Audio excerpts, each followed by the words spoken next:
she shoveled 125 cubic feet, right?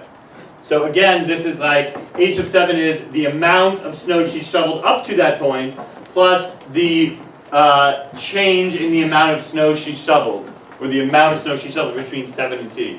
So this ends up being 125 plus 108 T minus 7. And you can do this all with math, and it should also all kind of just make sense, right? This is mostly a reading comprehension problem versus like a math problem, I think. Okay, let's do part D. How many cubic feet of snow are on the driveway at 9 a.m.? So basically they're asking now, by the end of the problem, how much snow actually is there? Just the amount accumulated minus H of 9. So the integral from 0 to 9 of f of t Minus H. Yeah. That is I think that's the simplest way to do it, right? Take the total amount of snow, so total amount of snow fallen,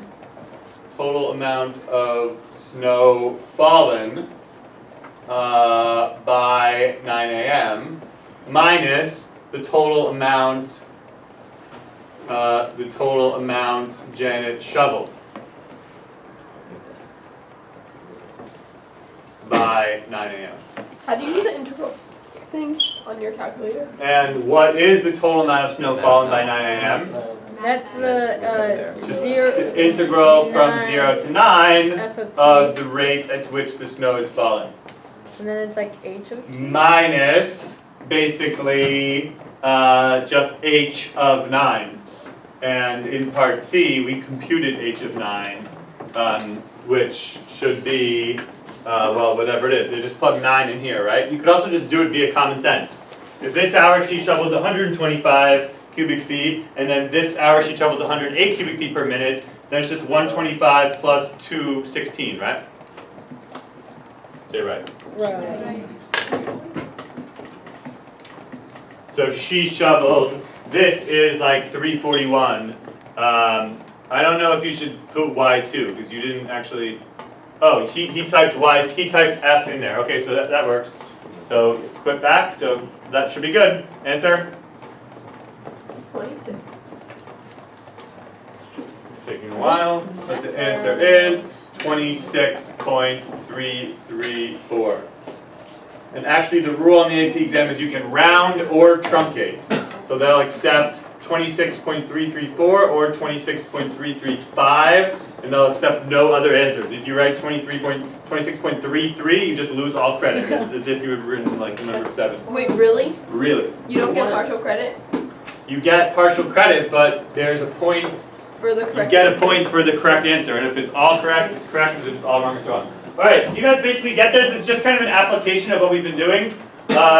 And I think there's definitely going to be a problem on the AP exam just like this, so that's why I wanted to do this. If you flip to the back, there's another question which also takes only about 10 minutes once you read and understand it. And it is about the rate at which a gravel arrives at a gravel processing plant. I think it's a very similar question. I want you to do this by Wednesday, and I'll put an answer key up on headline. There'll be a problem like this on the test. Alright, so this leaves only 5 minutes, unfortunately, for all the other things I wanted to do, which is to just go over some stuff. I especially, I guess, wanted to go over that packet called Integrals and Riemann Sums, because I thought it was pretty hard. So maybe we'll just have time to do like one of them. And there's like this one other thing I wanted to mention. Did you guys watch this video over the weekend? Yeah. So this video was, I'm sorry, that was the last time this year that will happen. But that was all about using the midpoint rule and using the trapezoid rule to estimate the area under a curve, and then knowing whether that estimate is an overestimate or an underestimate, and also finding an error bound. That stuff's important. It probably should be on this test, but because it's like a little bit tight and we haven't really practiced it too much, I'm going to not put that on this test. I do expect you to know whether the midpoint rule and the trapezoid rule are overestimates or underestimates, but actually computing the error bound and stuff, I'm going to put that on the next test, I guess. Okay, which will be later. So, yes, Gabby. Do 5. So yeah, let's just do a problem right now. Number 5. Let's do number 5. Number 5 said, take the limit as n goes to infinity of 1 over n times n over 1 squared plus n over 2 squared plus all the way up to n over n squared. Okay, this is like a little bit of a trick. In order to figure this out, you have to recognize what the pattern is here. And basically, I'm just going to kind of do this for you. Basically, if you rewrite this as 1 over n squared plus 1 over 2 over n squared, all the way up to 1 over n squared, then maybe suddenly this problem becomes not that much harder, right?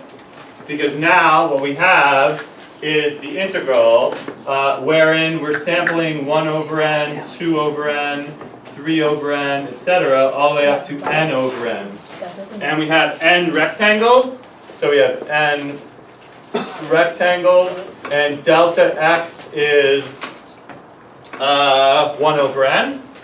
So everything basically looks perfect. What is the actual function? Yeah, what is the function? Yeah, it's just 1 over x squared. So, and when you plug that in here, you get like 1. So that's 1, and in fact, this is like this, right? But like, wait. So this represents the integral from 0 to 1 of 1 over x squared. But I have a question. Okay, so that was the important part. For this problem, don't do this, because it turns out to be, we don't know how to do this yet. So for this problem, just stop here. Is that your question? Okay, so you got this far? Okay, good. Let's do one more from this packet, because I thought the problems on like page 3 were harder. Should we do one of those 2 on the top and then call it a day? Yeah. Which one would you like to do? We have like a minute. 11. Wait, 11? Just use LRM. Okay, I think you can, like, as in, just like prove that that's true. Let's just move on. I don't want to do that. You'll figure it out. You'll look at the answer key. It'll make sense immediately. Okay, so take the limit as, and the bell's gonna ring in like a second. But we'll try to do this. Root 1 over 1. When I said without computation, I meant like without doing the integral. So what is this? Well, first of all, this problem is kind of interesting because there's a couple ways to do it. So first of all, this is just 1 over n. So this really might as well be 1 plus 2i over n. And there are several different ways to do this problem. One way to do this problem is to think of the function as being, well, you tell me, what did you think of the function as being? Square root 1 plus 2i. 2x. Yeah, 1 plus 2x. This is probably the easiest way to do it. If you think of the function as being root 1 plus 2x, then we go all the way up until we get to 1, right? Because the first rectangle will be at 1 over n, the next one will be at 2 over n, 3 over n, etc. And we stop at n over n. And then all these numbers get plugged into the function, and the function is that function.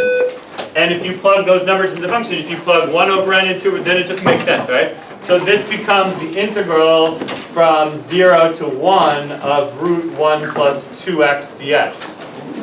That's probably the easiest way. Did anyone do it differently? Yeah, you can alternatively, you can think of the function as being root x, but then you're integrating from like 1 to 2, I think, right? And there's another twist because now the width of each interval is, now you're skipping by like, that's going to be 1, anyway, it gets complicated. But here you get 1 plus like 2 over n, and the next one you can get 1 plus 4 over Like it or are n. you good at it? So you're skipping by 2 over n. So delta x, if you do it this way, delta x is 2 over n. In which case that needs to be a 2 there. Gabby. Put a 1/2 on the outside. I don't know. All right. Good. Is there anyone else who wants? None of this stuff looks very important. Nola, can you grab that? Wait, it's still quarter. Yeah, can you turn it off? Signing off.